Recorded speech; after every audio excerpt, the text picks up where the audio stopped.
Hi friends, இன்றைக்கி நம்ம mutton biryani பண்ண போகிறோம். நம்ம 1 கிலோ அளவுக்கு ரைஸ் போட்டுக்கிறோம். 750 கிராம் வந்து மட்டன் ரைஸ் வந்து 1 kg எடுத்துக்க போகிறோம். சரியா? இப்போ இதுக்கு தேவையான பொருட்கள்லாம் நம்ம வேக வைக்கிறதுக்கு பார்த்துடலாம். டேஸ்ட்டு டு நமக், சால்ட்டு போட்டாச்சு, கொஞ்சமாக மஞ்சத்தூள், கொஞ்சமாக வெங்காயம்,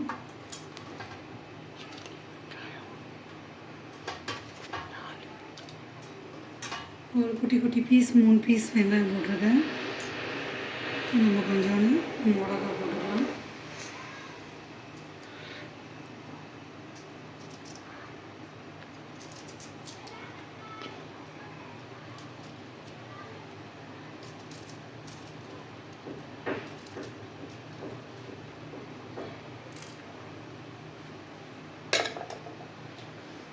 இப்போ கொஞ்சோண்டு இஞ்சி பூண்டு பேஸ்ட் போட்டுக்கலாம்.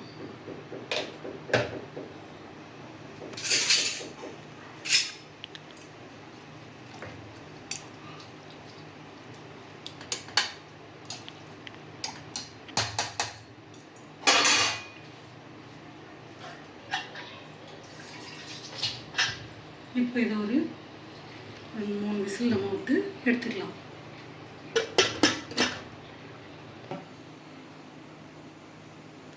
நம்ம மட்டன் வேக வச்சு வச்சிட்டோம். இப்போ வந்து அதுக்கு பிரியாணிக்கு தேவையான வெங்காயம் ஒரு 700 கிராம் எடுத்துருக்கேன். அதில் நல்லா பொடி பொடியாக வெட்டி வச்சுருக்கேன், நீளமாக. தக்காளி வந்து இந்த சைஸில் ஒரு 5 தக்காளி எடுத்துருக்கேன், அதை நீளமாக வெட்டி வச்சுருக்கேன். இப்போ நம்ம தாளிக்க ஸ்டார்ட் பண்ணலாம்.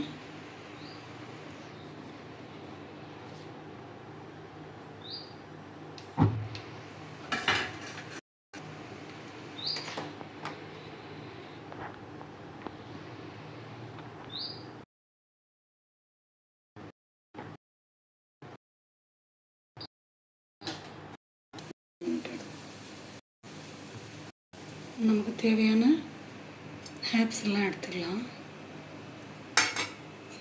நம்ம எண்ணெய் இப்போ 350 மில்லி ஊற்றிருக்கோம். 350 கிராம் எண்ணெய் ஊற்றிருக்கோம். 1 கிலோ பிரியாணிக்கு 350 கிராம் எண்ணெய் ஊற்றிக்கிறோம். அப்புறமா லாஸ்ட்டாக ஃபைனலாக வேணால் ஒரு 50 கிராம் நெய் வந்து தம் போடுறப்போ மேலே போட்டுக்கலாம். இப்போ நம்ம பட்டை கிராம் ஏலக்காய் எல்லாமே போட்டுருக்கோம். இப்போ வந்து நம்ம ஆனியன் போடுறோம்.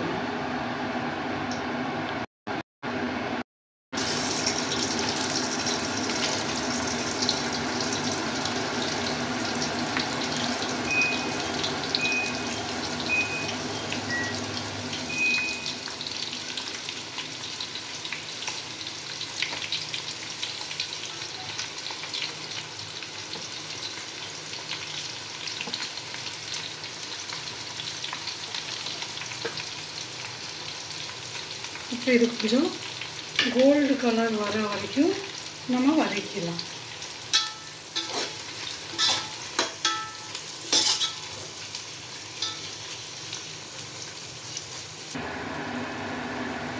வெங்காயம் வேகிறப்பவே நம்ம வந்து கொஞ்சம் மிளகா கீரிக்கலாம். ஒரு 4 நம்ம மட்டன் வேகிறப்போ ஊற்றுவோம். இது வந்து ஆனால் இது மாதிரி பண்ணி நல்ல ஒரு வாசனையாக இருக்கும். இதை மட்டும் டெஸ்ட் பண்ணிவிட்டு எப்படி போடணும். இது மாதிரி சூப்பராக அரோமா இருக்கும். ருச்சியோட ஸ்நாக் இவ்வளோ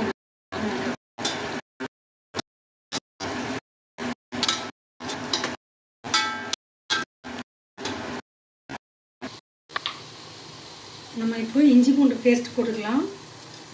பூண்டு தோல் உரிச்ச பூண்டு ஒரு 100 கிராம் அளவு போட்டுக்கலாம். பார்த்துங்க வெங்காயம் கலர் எப்படி மாறி இருக்குன்னு. சரியா? 100 கிராம் அளவுக்கு இது நல்லா பச்சை வாசனை போகிற அளவுக்கு வதக்குனதுக்கப்புறம் தக்காளி போட்டுக்கலாம்.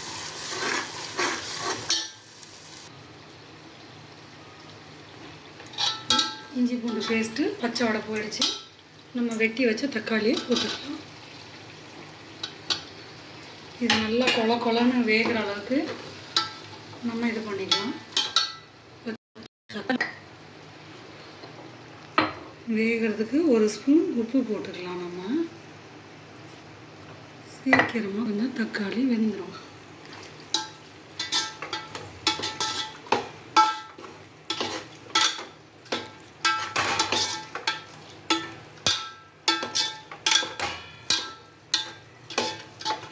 ஃபஸ்ட்லேருந்து நம்ம அடி பிடிக்காமல் கிண்டிக்கலாம்.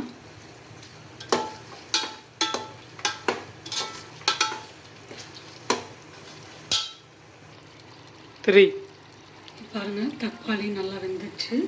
நம்ம தனி மிளகாய் தூளில் 2 ஸ்பூன் போட்டுக்கலாம். பார்த்துங்க, இந்த ஸ்பூனில் நான் 2 ஸ்பூன் 1 கிலோ பிரியாணிக்கு நான் போடுறேன். ஏன்னா நம்ம 8 பச்சை மிளகாய் போட்டிருக்கோம். அது நல்ல காரமான மிளகாய்.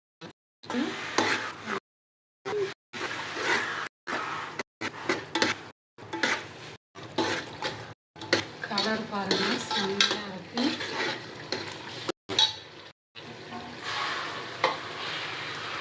நம்ம 1 ஸ்பூன் மஞ்சள் தூள் போட்டுக்கலாம்.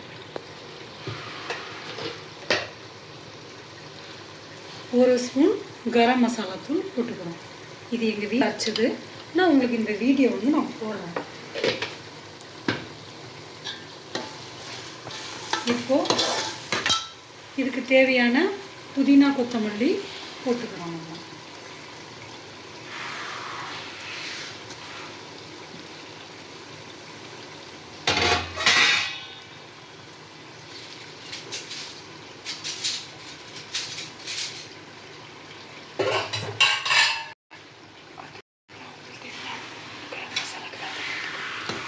இப்போ அப்படி உங்களுக்கு நான் வீடியோ போடுறதுக்கு கொஞ்சம் லேட் ஆகிடுச்சுன்னா இந்த கரம் மசாலா, சக்தி கரம் மசாலா கூட நீங்கள் வாங்கி போட்டுருங்க. சரியா? அது நல்லாயிருக்கும். சரி, இப்போ இந்த டிஷ்ஷுக்கு தேவையான தயிர் நம்ம போட்டுக்கலாம். இவங்க 2 ஸ்பூன் தயிர் போட்டுக்கிறேன். இது வீட்டு தயிர் போட்டுருக்கேன். நான் மட்டன் பிரியாணி இல்லையா, தயிர் போட்டிங்கன்னா செம்மையாக இருக்கும் டேஸ்ட்டு. அப்புறம் இந்த சைஸில் நம்ம ஒரு லெமன் போட்டுக்கலாம். சரியா?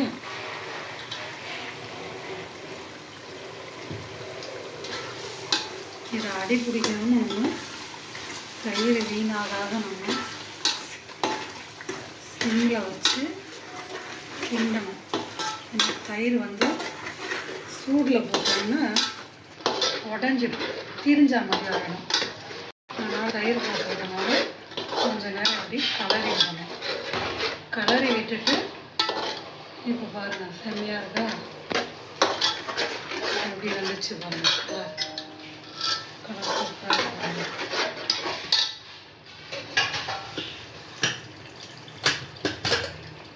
நம்ம மட்டன் வேக வச்சுருக்கோம்ல,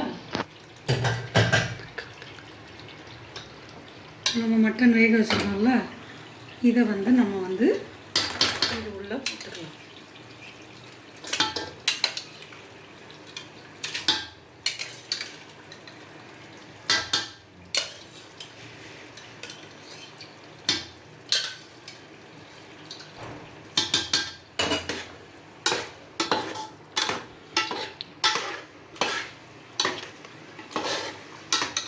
மட்டனை நம்ம உள்ளே போட்டு கொஞ்சம் ஒரு 5 நிமிஷம் மசாலா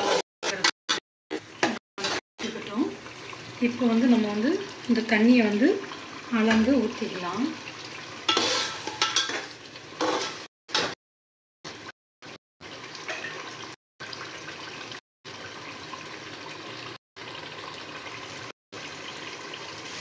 நான் இந்த மாதிரி கிளாஸில் 6 கிளாஸ் அரிசி, இது 1 கிலோ கணக்கு.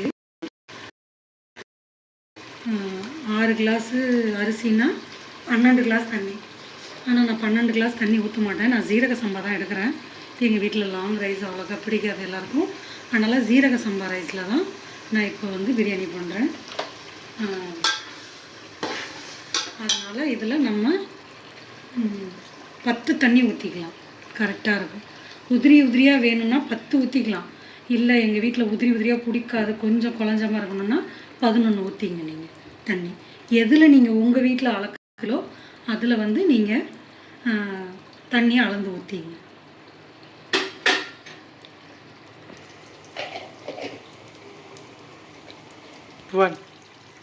இப்போ நம்ம தண்ணி அளந்து ஊற்றிக்கலாம்.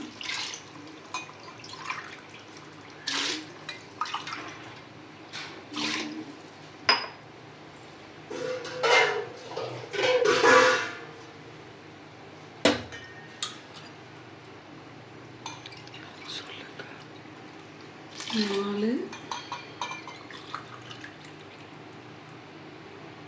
5 6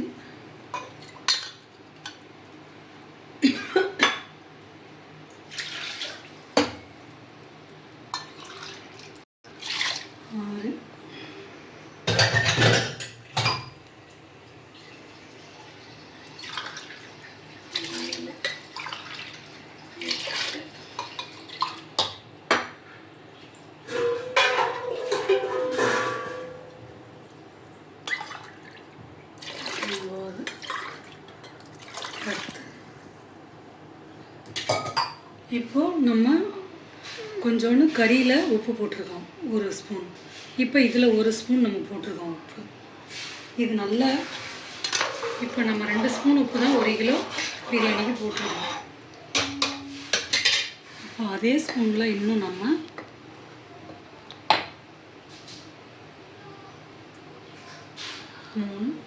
4 ஸ்பூன் போட்டிருக்கோம். இதோட 4.5 ஸ்பூன் போட்டிருக்கோம்.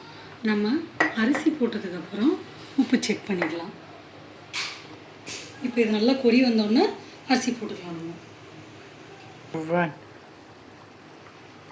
இப்போது இந்த மாதிரி நல்லா கொதி வரப்போ நம்ம அரிசியை போட்டுக்கணும். எனக்கு அரிசி ஊற வைக்கிற பழக்கம்லாம் இல்லை, நான் அப்படியே தான் வாஷ் பண்ணிட்டு போடுறேன்.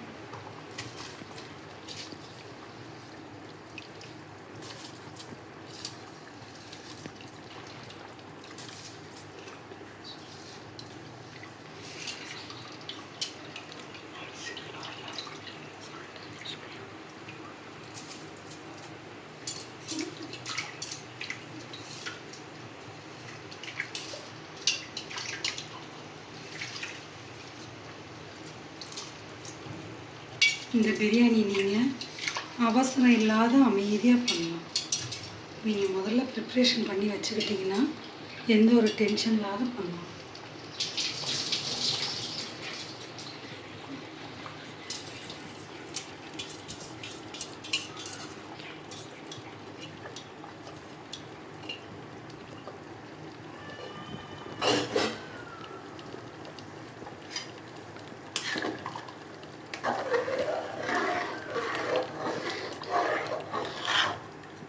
இப்போ நம்ம உப்பு செக் பண்ணிக்கலாம்.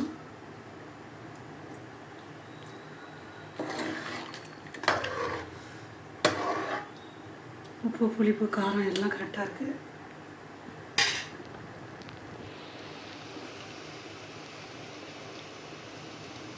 நம்ம இப்போ நல்லா இது கொதி வருது. இப்போ இதை சிம்மில் போட்டு தம்மில் போட்டுக்கலாம்.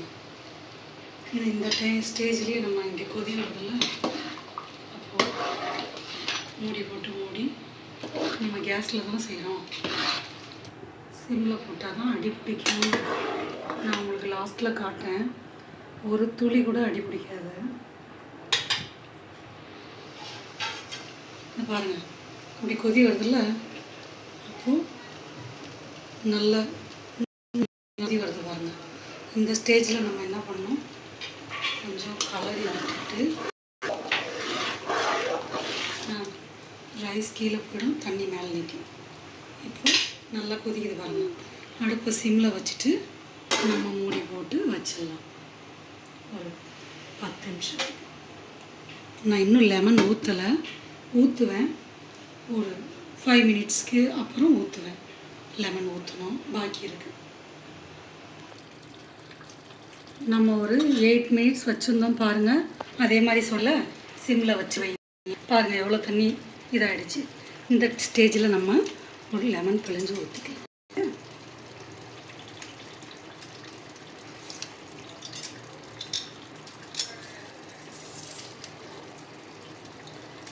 அப்படியே கரெக்டாக வரும். எதுவும் நான் மறைக்கல, எல்லாமே கரெக்டாக நான் சொல்லியிருக்கேன். சரிங்களா? டென்ஷன் இல்லாமல் சமைச்சிட்டு உங்கள் வீட்டில் எப்படி வந்துச்சுன்னு கமெண்ட்ஸில் சொல்லுங்கள்.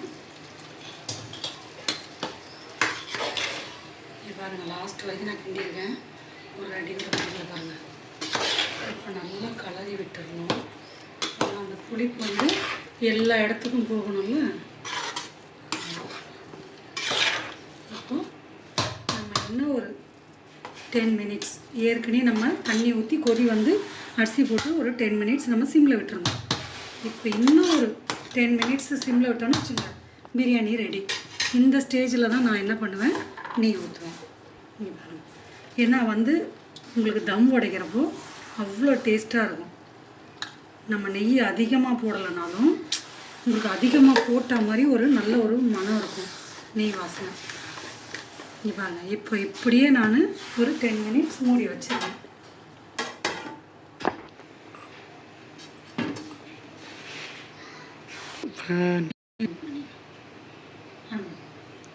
இப்போ நம்ம தம் உடைச்சிடலாம்.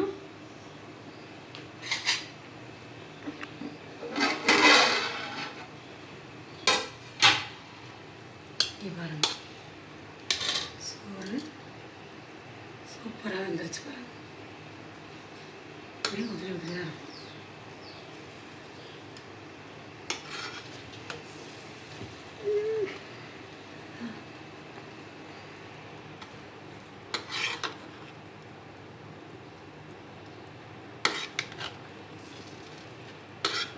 அந்த மேலே ஊற்றினாலும் நம்ம நெய் அதை மேலே கீழே கலரி விட்டு